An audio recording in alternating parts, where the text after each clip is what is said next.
नमस्कार, स्वागत है आप सभी का हिंदी साहित्य और सर्जन में। मैं हूं डॉक्टर सुनीता और आज का विषय है संधि। आज हम संधि के बारे में विस्तार पूर्वक जानेंगे। संधि जो कि अपने आप में ही एक लंबा विषय है, इस पर 2-4 वीडियो बनेंगी और इन वीडियो के अंतर्गत हम संधि को स्पष्ट रूप से समझ जाएंगे। तो पूरे वीडियो में आप बने रहिए।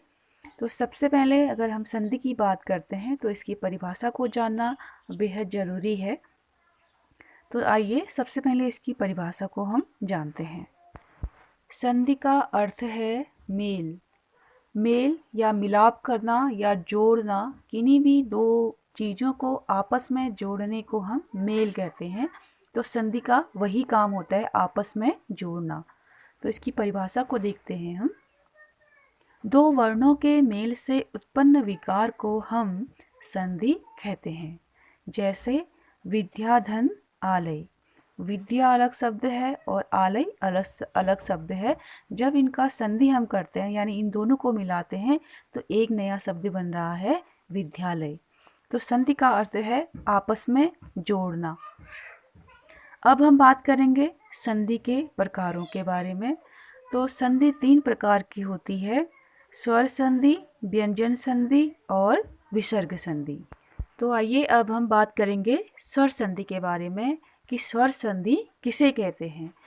सबसे पहले आपको यहाँ पे ये ध्यान देना है कि जो स्वर संधि है उसके अंतर्गत हमारे सिर्फ क्या आएंगे, स्वर आएंगे। इसके अंदर हमारे व्यंजन नहीं आएंगे। स्वर हमारे अ, आ, इ, ई जो भी हमारे स्वर होते हैं ये हमारे इसके अंतर्गत आएंगे और व्यंजन जो क, ख, ग होते हैं वो इसके अंतर्गत नहीं आएंगे। तो इस पर हम विस्तार पूर्वक बात करेंगे तो आपको आसानी से समझ में आ जाएगा। तो सबसे पहले हम इसकी परिभाषा जान लेते हैं। दो स्वरों के पास पास आने पर उनमें जो विकार सहित मेल होता है उसे हम स्वर संधि कहते हैं। तो देखिए परिभाषा से स्पष्ट हो रहा है कि इसमें हमारे क्या आएंगे, 2 स्वर आएंगे और ये जो 2 स्वर हैं आपस में मिलकर एक नया रूप या नया शब्द बनाएंगे। तो इसे हम क्या कहेंगे, स्वर संधि कहेंगे। अब बात करते हैं स्वर संधि के प्रकारों के बारे में कि स्वर संधि कितने प्रकार की होती है। जो स्वर संधि है वह 5 प्रकार की होती है।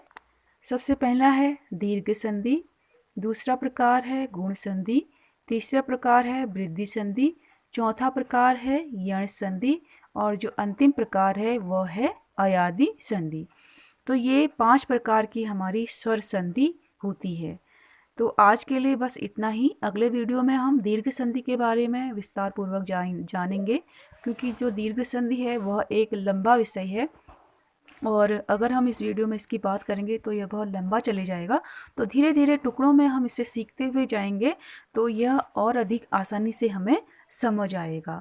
तो आज की वीडियो के लिए बस इतना ही। आप ये जानिए आज की संधि किसे कहते हैं, संधि के प्रकार कितने हैं और जो स्वर संधि है वह किसे कहते हैं और स्वर संधि के प्रकारों के विषय में आज आप इस वीडियो के अंतर्गत जान लीजिए। तो अगले विषय में हम स्वर संधि के प्रकारों के बारे में बात करेंगे।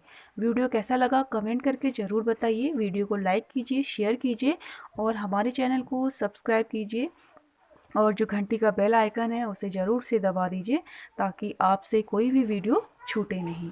तो यही था आज का विषय। तो मिलते हैं किसी अगले वीडियो में नए विषय के साथ। तब तक के लिए पढ़ते रहिए, सीखते रहिए। बहुत बहुत धन्यवाद।